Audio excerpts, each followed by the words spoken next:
Dear brothers and sisters, it's always wonderful to have an opportunity to speak to all of you. And as we all gather in many different parts of the world, I'd like to take up a topic which I think is very important at this time. Because of the pandemic, we find that many people find themselves to be alone. These are times when it's recommended that we stay in our houses. These are times when we are not going out to work. And so many people are missing the social interaction that they were having. And as loneliness starts to overcome them, then pain and distress starts to come into our lives. And so how do we deal with loneliness? How do we get to a state where we are upbeat, where we are uplifted, where we are positive? And as we start to ponder on that question, I'd like to start with a very interesting anecdote. There was a family in which they only had one child. This is a young boy. And the young boy would sleep in his own room. So one night, as the young boy was sleeping, he woke up and he felt fear. He felt lonely in his room. So he called out to his father. He said, "Dad, I'm scared." So his father, who was in the other room, he called back and he said, "I'm there with you, so there's nothing to worry about." So the young boy wanted to sleep again, but he could not. And so he shouts again, "Dad, I am frightened." And his father, who was in the other room, said, "You know, I'm in the room next to you, so don't worry, everything will be fine. Just go to sleep." And the young boy is trying his best to sleep, but he can't sleep. And he shouts again, he says, "Dad, I am scared." And now the father is thinking what to tell him to make him feel comfortable. So the father shouts back and he says, "Don't worry, God is with you. Just try to sleep." And the young boy starts to sleep, but he can't fall asleep. Calls back again, "Dad, I'm really frightened." And his dad from the other room says, "You know, God is with you, God is protecting you, then why are you frightened?" And the young boy very lovingly says, "Dad, I want to have someone here who's with me, who I can see with these eyes and who has some skin." And the situation of the young boy is the situation that we all find ourselves in. Ever since we've been young, we've been told that God is always there with us. God provides for each and every one of us. God is protecting each and every one of us. Irrespective of who we are, irrespective of what our beliefs are, irrespective of what country we are born in, irrespective of what languages we speak, God provides and protects each and every one of us. And we hear that as we pass through this world. We find that even though those words are what we hear all the time, when we are passing through a difficult phase, we wonder if God is really there. Because we cannot see God, we cannot hear God. And how are we to experience God? How are we to experience God's companionship? How are we to know that God is a great friend and will always be there. Because in this life, as life goes on, we find that most people are there when things are well for us, and in difficult times, we can get advice for people, but no one can take our pain away, no one can take the problems away. They definitely can advise us, but we have to face the challenges by ourselves. So we wonder, is there someone there, is God there at all times to help us through the difficult periods that we have to face through? And as we start to look at our own situation, very quickly we understand that most of us live at the level of our physical senses. We all see through these eyes, hear through the ears, and experience through our other senses. And our attention goes into the activities of the world.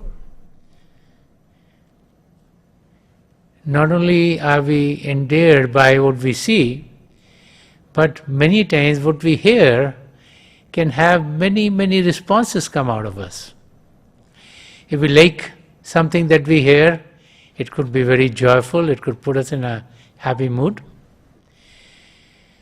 If we like something that is calm, it gives us a lot of peace. If we like something which is at a fast beat, it could provide a lot of excitement to us.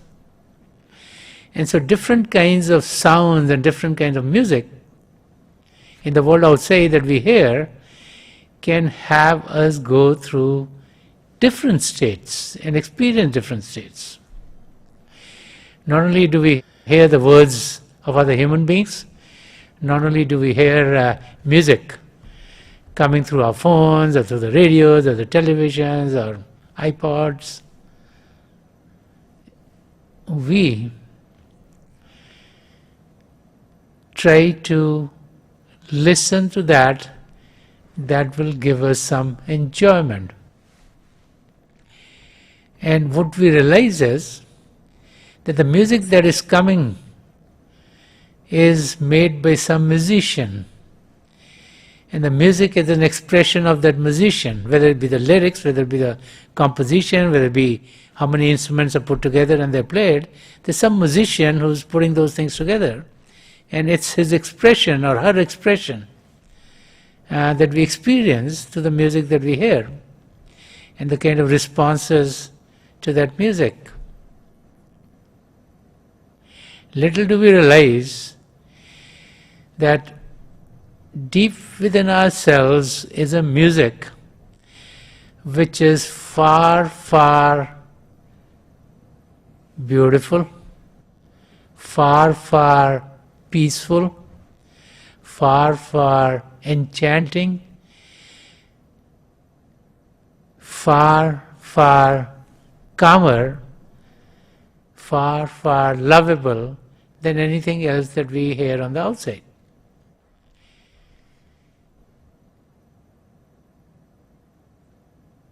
Our scriptures tell us that God the Creator created many universes. We today live in this physical world. And the creative power which brought all creation to being, which emanated from God, has two primal manifestations, that being the divine light and the divine sound of God. And this divine sound of God is reverberating within each and every one of us. You know, all outer sound needs some kind of instruments.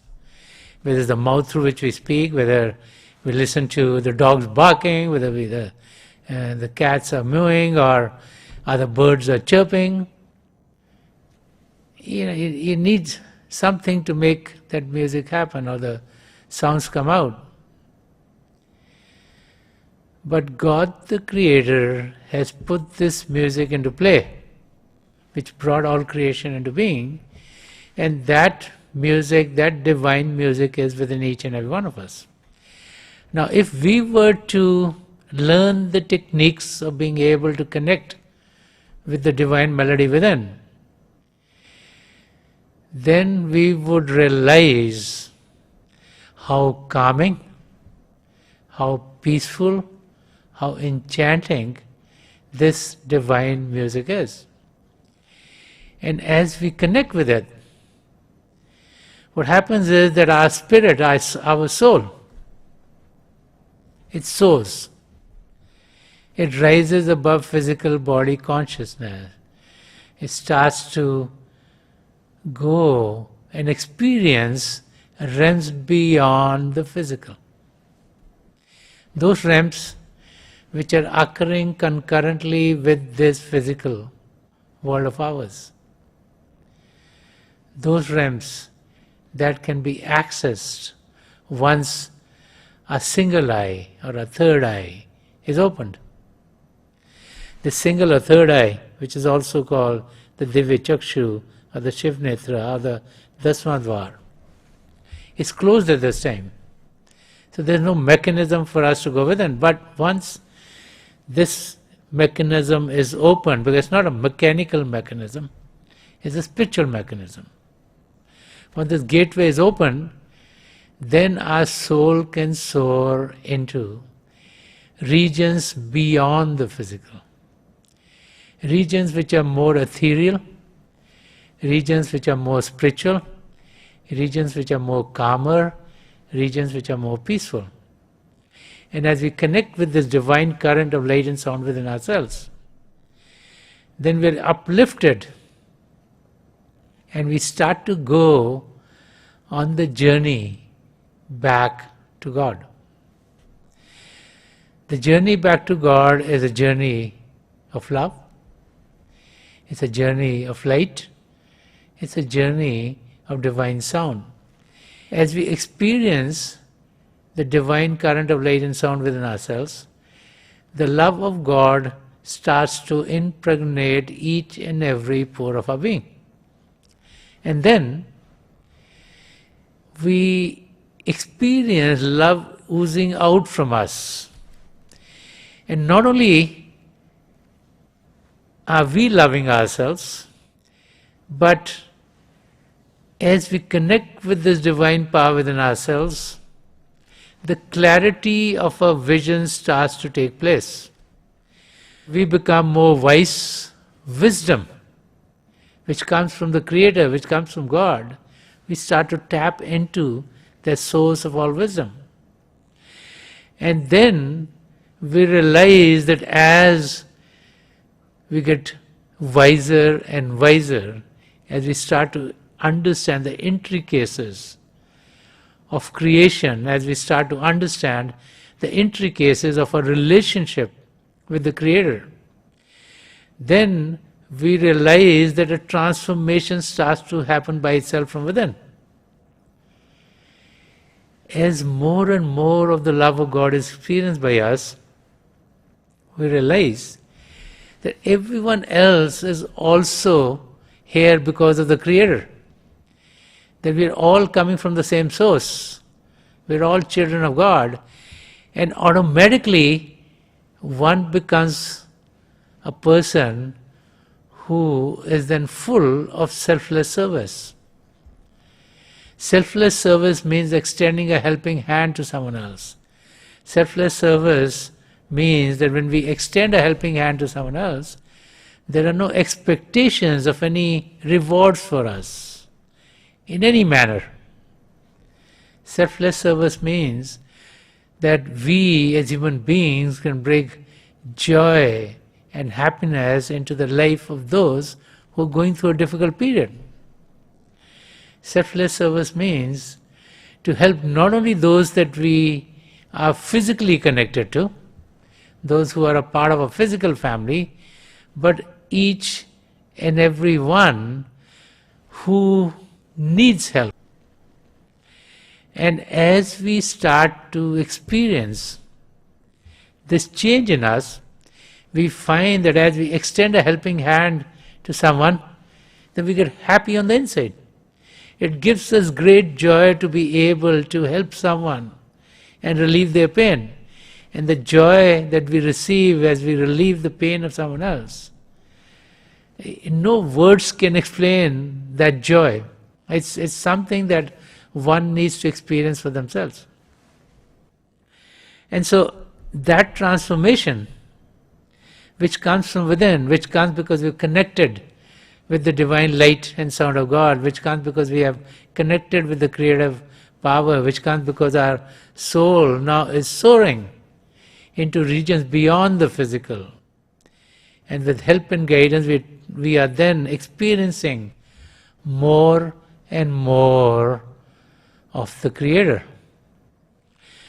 God the Creator is our true companion. Sant Rajinder Singh Maharaj has very beautifully written about this. He says, I have no friend except my beloved. I have no work except his love. So he says, in this whole world, my only companion is the Creator, God. And the sole purpose for which I am in this world, the work that I'm supposed to do, being in this world, is to love God. Because there's nothing better than loving God, because when we focus our attention on loving God, then the companionship of God is experienced by us. You know, God is within each and every one of us. We've heard this since we were a child. But we need to experience it. Just like the young boy said, I need to see someone with some skin who then makes me feel that I am supported, that I'm not alone. So similarly, as we go through a period full of turmoil, we all need to experience the companionship of God. In the outer world, we're never going to experience it. If we live only at the level of our physical senses, then all we experience is that what is made of matter. But God the Creator is conscious. God the Creator is not adulterated with any matter. And so for us to be able to experience God, we need to rise to that level. So we need to go beyond physical consciousness. We need to be able to get to a state of spiritual consciousness. And the process of getting there is called meditation. God is within each and every one of us, so we need to invert, we need to go within. And meditation is taking our attention away from the world outside and focusing it within ourselves. In the physical senses which are taking our attention and putting it out into the world, we need to bring them back.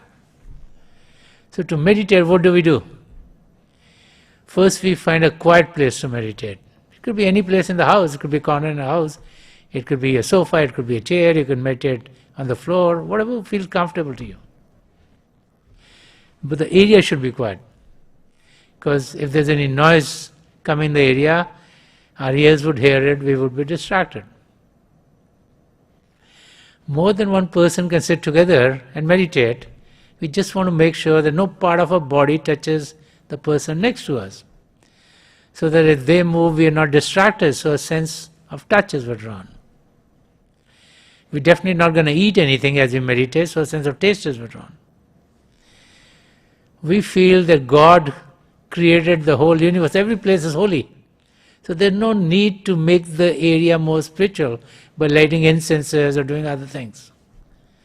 So the sense of smell is withdrawn.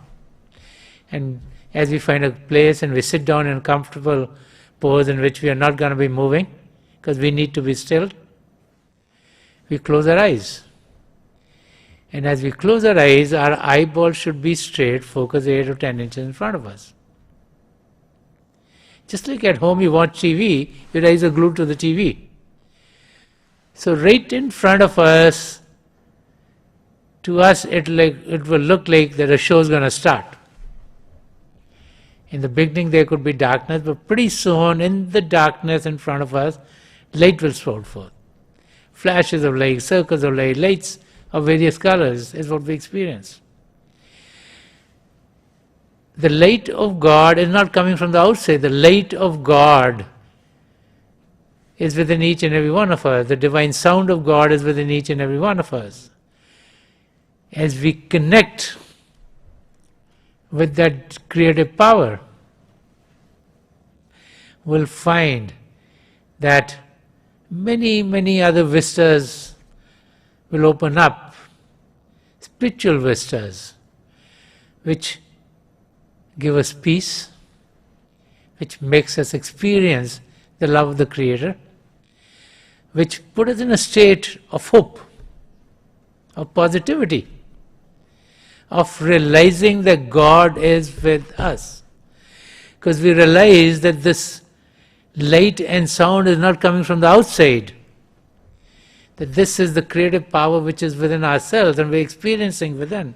And this is set into play by the Creator and is there 24 hours a day, 365 days a year. And it's always there. So as we connect with it, then the presence of God in our life is experienced by us. And when that's experienced, there's nothing that can derail us from fulfilling the very purpose for which we come into this world. So let us just meditate for a few minutes. Please sit as comfortably as you can. Close your eyes very gently, just like you close them when you go to sleep. Your eyeballs should be straight, focused 8 or 10 inches in front of you. As you close your eyes, those of you who have been initiated in the mysteries of the beyond, please do your Simran. And those of you who are new here, please repeat any name of God that you feel comfortable with. This repetition of God's name should be done mentally and not out loud. I pray to God Almighty to help each and every one of us here connect with the creative power within. And it's my prayer to the three great masters of the past century, Hazur Baba Sawan Singh Ji Maharaj, Param Sant Kripal Singh Ji Maharaj, and the gracious Master Sant Rajinder Singh Ji Maharaj, to help each and every one of us here experience the divine current within ourselves in as effulgence. We'll be sitting for a few minutes. I'll be getting you out of this meditative state at that time. And my best wishes are with each and every one of you.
Please leave of छोड़ दीजिए जी.